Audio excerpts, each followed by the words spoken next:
کچھ کے نزدیک روح اعتدال طبعی کا نام ہے۔ ان کے نزدیک دنیا کی تمام چیزیں 4 عنصروں آگ، ہوا، پانی اور مٹی سے بنی ہیں، اور سب میں طبعی حرارت و برودت اور رطوبت و یبوست پائی جاتی ہے۔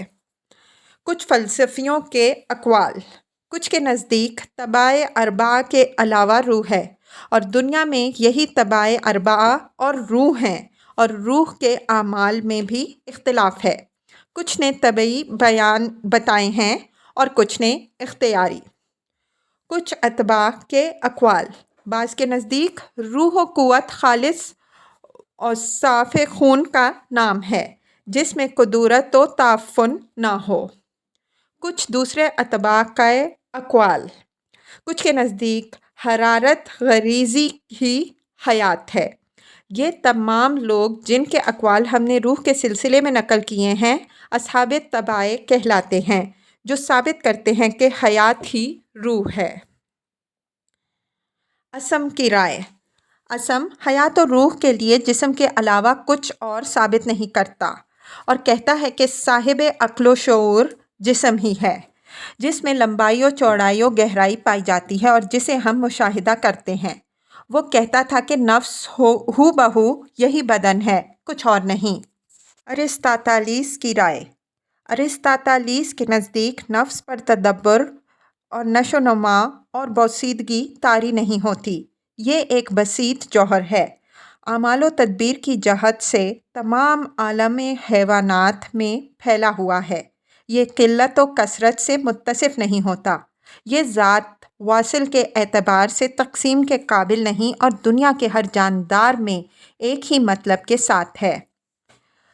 ثنویہ کی رائے: ثنویہ یا مثانیہ کے نزدیک نفس ایک معنی ہے جو موجود ہے، اور حدود و ادوار، ارکان اور طول و عرض اور عمق والا ہے، جو اس دنیا میں اپنے غیر کے لیے علیحدہ ہونے والا نہیں، جس پر طول و عرض و عمق کا حکم جاری ہوا اور صفت حد و نہایت میں دونوں اکٹھے ہو جاتے ہیں۔ دسانیہ کی رائے: کچھ کے نزدیک نفس انہی اوصاف سے متصف ہے جنہیں مندرجہ بالا لوگوں نے بیان کیا ہے، گویا حد و نہایت کے معنی سے، لیکن اپنے غیر کے لیے علیحدہ ہونے والا نہیں، جو صفت حیوان سے موصوف نہ ہو، یہ دہثانیہ کہلاتے ہیں۔ جعفر بن مبشر کی رائے: جعفر بن مبشر کے نزدیک نفس جوہر ہے، اور یہ جسم نہیں ہے جس میں نفس ہے، اور نہ خود جسم ہے، لیکن جوہر اور جسم کے درمیان میں ہے۔ ابوالہذیل کی رائے: ابوالہذیل کے نزدیک نفس غیر روح ہے اور روح غیر حیات ہے، اور حیات عرض ہے۔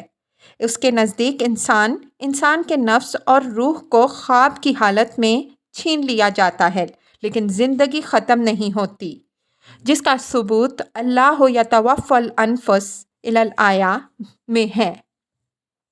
جعفر بن حرب کی رائے: جعفر بن حرب کے نزدیک نفس جسم کے اعراض میں سے ایک عرض ہے، اور انسان کے آلات افعال، صحت و سلامتی، یہ اعضاء وغیرہ میں سے ایک آلہ ہے، اور جواہر و اجسام کی کسی صفت سے موصوف نہیں۔ ابو بکر بن باقلانی کی رائے: کچھ کے نزدیک نفس وہ ہوا ہے جو سانس کے ذریعے اندر باہر آتی جاتی ہے، اور روح عرض ہے، اور وہ صرف حیات ہے اور نفس کے علاوہ ہے۔ ابو بکر بن باقلانی اور اس کے ماننے والوں کا یہی قول ہے۔ مشائین کی رائے: کچھ کے نزدیک نفس نہ جسم ہے، نہ عرض ہے، نہ نفس کسی جگہ میں ہے، نہ اس کا طول و عرض یا عمق ہے، نہ کوئی رنگ ہے، اور نہ اس کی ذی ہے، نہ عالم میں داخل ہے اور نہ اس سے خارج ہے، نہ اس میں ملا ہوا ہے اور نہ اس سے مختلف ہے۔ یہ مشائین کا قول ہے، اور یہی قول اشعری نے ارسطاطالیس سے نقل کیا ہے۔ ابن سینا کی رائے: کچھ کا خیال ہے کہ نفس کا جسم سے تعلق نہ تو پڑوس کی وجہ سے ہے، نہ سکونت کی وجہ سے، اور نہ چمٹنے کی وجہ سے، صرف اس کے لیے تدبیر جسم ہے۔ ابن سینا وغیرہ کا یہی قول ہے۔ یہ قول سب سے گھٹیا اور صحت ناقابل اعتبار ہے۔ ابن حزم کی رائے: تمام اہل اسلام اور وہ مذاہب جو موت کے بعد زندگی کے ماننے والے ہیں کہتے ہیں کہ نفس ایک جسم ہے جس میں طول و عرض اور عمق پایا جاتا ہے، جو مکان والا ہے، حبسہ ہے، متخیر ہے اور جسم سے متصرف ہے۔ یہی ہمارا قول بھی ہے۔ روح و نفس ایک ہی چیز ہے۔ ابو عبداللہ بن خطیب نے نفس کے بارے میں لوگوں کے مذاہب بتائے ہیں اور کہا ہے کہ جس کی طرف انسان اپنے قول میں سے اشارہ کرتا ہے وہ یا تو جسم ہوگا یا عرض ہوگا، یا لا جسم والا عرض ہوگا۔ اگر جسم ہے تو یا تو یہی جسم ہوگا یا کوئی اور جسم ہوگا جو اس جسم کا ہم شریک ہوگا، یا اس سے خارج ہوگا اگر نفس جسم ہو اور اس جسم سے خارج ہو تو یہ قول کسی کا بھی نہیں، اور اگر یہی جسم ہو تو اکثر کا یہی مذہب ہے اور اکثر کلام والوں کے نزدیک پسندیدہ قول یہی ہے۔ ہمارا تبصرہ: جمہور سے بدعتی اور گمراہ گروہ مراد ہیں جن کے اقوال رازی نے گنوائے ہیں۔ صحابہ کرام رضی اللہ عنہم اجمعین، تابعین رحمہم اللہ علیہم اور اہل حدیث رحمہم اللہ علیہم کے اقوال کی رازی کو خبر بھی نہیں، اور نہ اس کا یہ عقیدہ ہے کہ اس مسئلہ میں ان کے بھی اقوال ہیں۔ البتہ رازی رحمہ اللہ نے حسب عادت باطل اقوال نقل کر دیے اور جو صحیح قول تھا جسے قرآن و حدیث اور صحابہ رضی اللہ عنہم اجمعین کے اقوال کی حمایت حاصل تھی اس کی سے خبر بھی نہیں، اور یہ قول جسے اس نے جمہور مخلوق کی طرف منسوب کیا ہے کہ انسان یہی مخصوص بدن ہے، اس کے علاوہ کچھ نہیں، اس موضوع پر سب سے زیادہ غلط قول ہے۔ جس قول پر تمام اہل عقل کا اتفاق ہے وہ یہ ہے کہ انسان بدن اور روح دونوں کا مرکب ہے۔ کبھی انسان کسی قرینہ سے فقط جسم کو بھی کہہ دیتے ہیں اور کبھی صرف روح کو بھی۔ انسان کے مفہوم میں چار مختلف اقوال۔ انسان کے مفہوم میں چار اقوال ہیں۔ نمبر 1، انسان صرف روح ہے۔ نمبر 2، صرف بدن ہے۔ نمبر 3، دونوں کا مجموعہ ہے۔ نمبر 4، یا ان میں سے ہر ایک علیحدہ علیحدہ ہے۔ ان میں ناطق میں اور اس کے نطق میں بھی اختلاف ہے۔ روح کے متعلق امام رازی علیہ الرحمہ کے 6 اقوال۔ امام رازی رحمہ اللہ فرماتے ہیں کہ اگر انسان کسی مخصوص جسم سے مراد ہو جو اس ظاہری بدن کے اندر موجود ہے تو اس قول کے ماننے والے اس جسم کی تعین میں مختلف ہیں۔ نمبر 1، کچھ کے نزدیک اس جسم سے اخلاط اربعہ مراد ہیں جس سے یہ جسم پیدا ہوتا ہے۔ نمبر 2، کچھ کے نزدیک یہ جسم خون ہے۔ نمبر 3، کچھ کے نزدیک یہ جسم روح لطیف ہے جو دل سے پیدا ہو کر شریانوں کے ذریعے تمام اعضاء تک پھیلتی ہے۔ نمبر 4، کچھ کے نزدیک یہ جسم روح ہے جو دل میں پیدا ہو کر دماغ کی طرف جاتی ہے اور حفظ و فکر اور ذکر کی اچھی حالت سے موصوف ہوتی ہے۔ نمبر 5، کچھ کے نزدیک یہ جسم دل میں ایک ناقابل تقسیم جز ہے۔ نمبر 6، کچھ کے نزدیک یہ ایک جسم ہے جو ماہیت میں اس جسم محسوس سے علیحدہ ہے، اور وہ ایک علوی نورانی لطیف جسم ہے جو زندہ اور حرکت کرتا ہے اور جو ہر اعضاء میں جاری ہے، جیسے گلاب میں عرق، زیتون میں روغن اور کوئلہ میں آگ جاری ہوتی ہے۔ پھر جب تک ان اعضاء میں اس جسم میں لطیف سے پیدا شدہ آثار کی قبول کرنے کی صلاحیت رہتی ہے، یہ جسم لطیف ان اعضاء میں گھسا ہوا رہتا ہے اور ان پر حس و ارادے کا فیضان کرتا رہتا ہے، اور جب یہ اعضاء غلیظ اخلاط کی وجہ سے خراب ہو جاتے ہیں اور روح کے آثار قبول کرنے کی صلاحیت کھو بیٹھتے ہیں تو روح بدن سے علیحدہ ہو کر روح کے جہان میں چلی جاتی ہے۔ چھٹا قول ہی صحیح ہے۔ اس موضوع پر یہی قول درست ہے، اس کے سوا کوئی اور قول درست نہیں۔